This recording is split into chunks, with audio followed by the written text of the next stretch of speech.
There's a bill in Congress that could ban TikTok. Some worry it could also turn America into a mass surveillance state.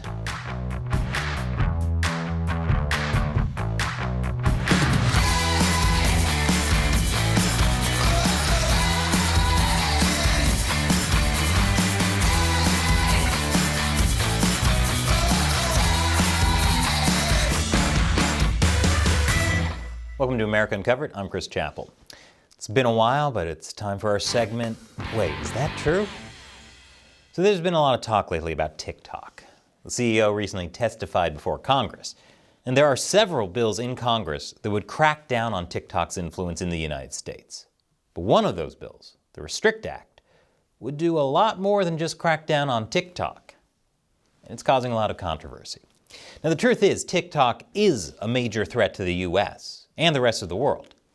Some U.S. officials want to ban TikTok entirely, just like India did in 2020. President Trump tried to do it through an executive order, but he failed because of shaky legal grounds. But what if there were new legal grounds? Aside from the No TikTok on United States Devices Act, which was blocked by Rand Paul, there are three other bills that are trying to ban TikTok: the Anti-Social CCP Act, the Data Act, and the Restrict Act.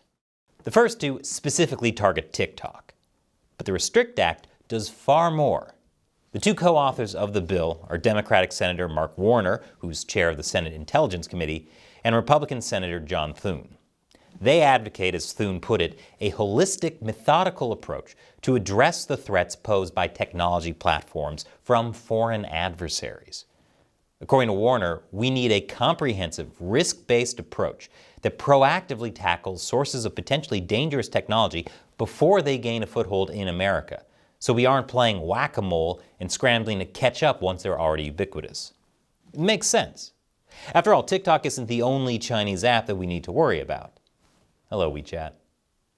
And this isn't just about apps. Warner also name-dropped Chinese telecommunication companies like Huawei and ZTE, and Russian antivirus software Kaspersky Lab. The Restrict Act has bipartisan support. As of this recording, there are 13 Republicans, 12 Democrats, and 1 independent co-sponsoring the bill. The White House supports it as well. National Security Advisor Jake Sullivan urged Congress to send it to President Biden's desk ASAP. For people who see how dangerous Chinese apps are, this sounds like a godsend.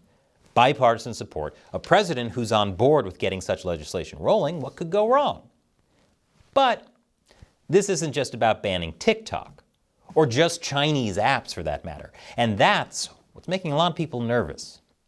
The Restrict Act would give the U.S. government enormous new powers to protect national security. New powers that could also go way too far. I'll tell you more after the break. Welcome back. The Bipartisan Restrict Act, approved by the White House, is making a lot of people worry.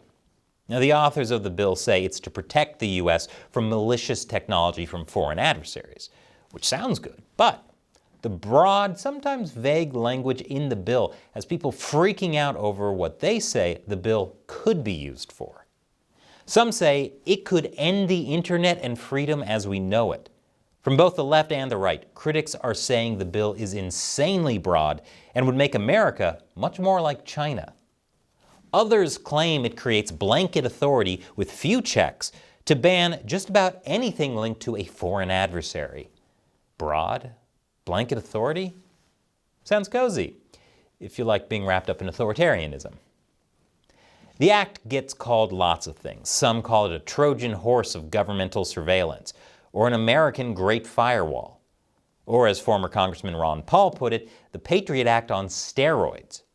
According to the Mary Sue, the Restrict Act would allow the U.S. government to censor individual social media posts, revoke internet access, and more. But wait, is that true? Let's actually take a look at the bill. Now, from the get-go, it's clear that this bill isn't just limited to TikTok. In fact, the bill doesn't mention TikTok at all. What it does is create a framework for the Secretary of Commerce to review and prohibit certain transactions between people in the U.S. and foreign adversaries. If that sounds a bit vague to you, it is. But there are some definitions included. For example, what is a foreign adversary?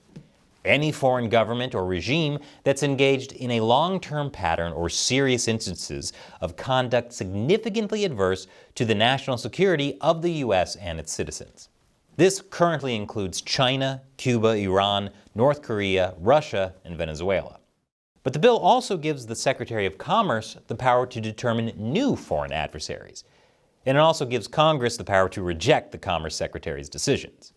So the Commerce Secretary just can't stand up and decide that Canada is a foreign adversary of the U.S., despite all the moose with ice skates strapped to their antlers.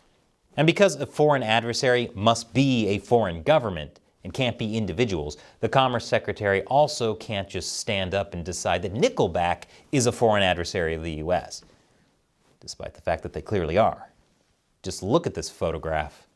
Anyway, according to the bill, the Secretary of Commerce would be authorized to act against technology from a foreign adversary that they deem to pose an undue or unacceptable risk of various things. For example, technology that has undue risk of sabotage or subversion of information and communications technology products and services in the United States, or risk of catastrophic effects on the critical infrastructure or digital economy of the United States, risk of interfering in a federal election, and risk of coercive or criminal activities by a foreign adversary designed to undermine democratic processes and institutions or steer policy and regulatory designs in favor of the strategic objectives of a foreign adversary.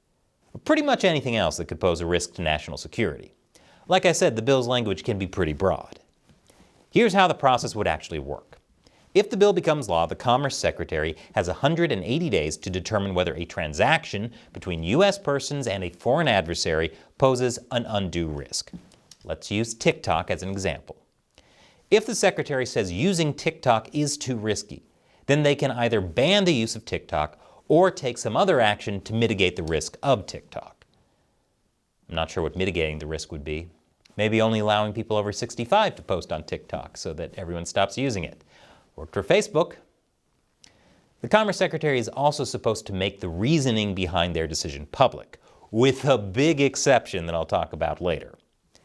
If the foreign adversary is involved with a company that has financial holdings in the U.S., like TikTok, the Commerce Secretary is supposed to refer that to the President, who will then have the ability to force divestment of the holding. In other words, he could force ByteDance, the Chinese company that owns TikTok, to sell it. That's something the Biden administration has been pushing. So the Restrict Act could be used to ban or force the sale of TikTok. But the act also instructs the Commerce Secretary to prioritize looking at specific technologies linked to foreign adversaries. The bill lists these technologies out in detail. I'm going to show these to you because it's directly related to fears some people have that the bill enables government mass surveillance. So, what foreign-linked technologies does the bill say are the most risky? Things like telecommunications equipment for things like wireless networks and mobile networks. Hello, Huawei. Also things like internet hosting services, cloud-based storage, and machine learning services. Then there are all the desktop app, mobile apps, gaming apps, and payment apps. I'm not going to go through the rest in detail, but it essentially also covers technology like drones and self-driving cars, webcams and other surveillance equipment, quantum computing and AI, even e-commerce technology. Hello, Temu. So broadly speaking, that's what the Restrict Act is supposed to do, according to the bill's authors. And looking at the threat from the Chinese Communist Party, a lot of this makes sense. But next, I'll talk about why people really, really hate this bill. After this probably very short break, if we get demonetized. Welcome back. People are criticizing the Restrict Act for giving too much authority to the government without enough checks. You know something's wrong if Republicans are citing Vice News to criticize the bill. Some of the claims about the bill seem to be overblown, like that it would give the Commerce Department the ability to monitor any U.S. person using the internet, no matter how they access it. That's likely a misinterpretation of the bill. It seems to stem from this tweet claiming that the bill allows the government to access everything of yours. Except the part of the bill they're citing is actually the same part I showed you earlier. This is about getting the Commerce Secretary to look at companies like TikTok and Huawei and Temu. It's not about mass surveillance of Americans on the internet. But thanks to that misinterpretation and a game of telephone, where media copy information from tweets without looking at the original bill, you get people freaking out about mass surveillance. So don't worry, Americans. The Restrict Act doesn't allow the government to monitor you on the internet. Besides, it doesn't need to because the Patriot Act already does that. Don't you feel better now?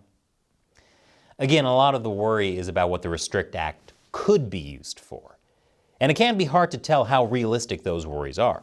For example, a lot of people are worried that the language in the Restrict Act could be used to potentially ban Bitcoin. But even though a lot of these concerns are what-ifs, given what happened with the Patriot Act, it's not hard to see why people are worried about government overreach. Here's an example. How does the Restrict Act tell the Commerce Secretary to consider what's an undue or unacceptable risk? By consulting with federal agencies, or any source for that matter, that the Commerce Secretary determines appropriate. Among the federal agencies that the Commerce Department can consult with is the Cybersecurity and Infrastructure Security Agency, or CISA for short. It's the same agency that the Biden administration has used to push censorship in the name of countering misinformation, which I talked about in a previous video. Would an agency like that somehow abuse the Restrict Act to counter narratives they claim come from foreign adversaries? One of the more concerning things about the Restrict Act is the lack of transparency. I told you earlier that the Commerce Secretary was supposed to publicly release the reasoning behind banning certain transactions. Except there's a catch. They only have to release the information if it's practicable, consistent with national security and law enforcement interests. So, all the Commerce Secretary has to say is, sorry, I can't tell you why, because of national security. And that's perfectly legal. The bill also tries to get around the Freedom of Information Act, which allows Americans to request information from the government. The bill says that information given to the government from foreign companies is exempt from the Freedom of Information Act, which is understandable since it could be private corporate information. But then it also says the information created by the federal government is also exempt. That means the government will be very untransparent about how it goes about enforcing the Restrict Act, which is not okay. It makes people even more worried about government overreach. A lot of people and organizations do not support a ban on TikTok. But even people who support a ban on TikTok don't like the Restrict Act. Senator Josh Hawley, the author of the No TikTok on United States Devices Act, condemned the Restrict Act, saying that it gives the president a whole bunch of new authority and does nothing to stop the CCP. And Marco Rubio, co-author of the Anti-Social CCP Act, was quick to remind people that he didn't write the Restrict Act and said that the U.S. simply needs to ban TikTok. That's it. Meanwhile, Restrict Act co-sponsor Lindsey Graham is backtracking. Yeah, I don't think I support the Restrict Act. Either that or he's just plain confused. One allows a review of businesses that are connected to China, give the Secretary the ability to protect our data. Is that the Restrict Act? Did he not read what he just co-sponsored? Man, and here I am, actually reading the bill like a sucker. So how did the authors of the Restrict Act respond to fears of unrestricted government censorship? They decried misinformation. That'll make people feel better about the bill. More specifically, they focused on concerns that ordinary people would face up to $1 million fine, up to 20 years in prison, or both if they use a VPN to access TikTok. That was listed in the bill as the maximum criminal penalty. To be honest, the wording in this section was so confusing that we could not tell whether it would apply to average Americans using a VPN. As far as we could tell, just banning TikTok probably wouldn't do it. The government would have to literally say that using a VPN to access TikTok is illegal, which would probably be challenged in court. But we tried our best, but we are not lawyers. Sorry, Mom. Senators Warren and Thune say the bill is not directed at individual Americans.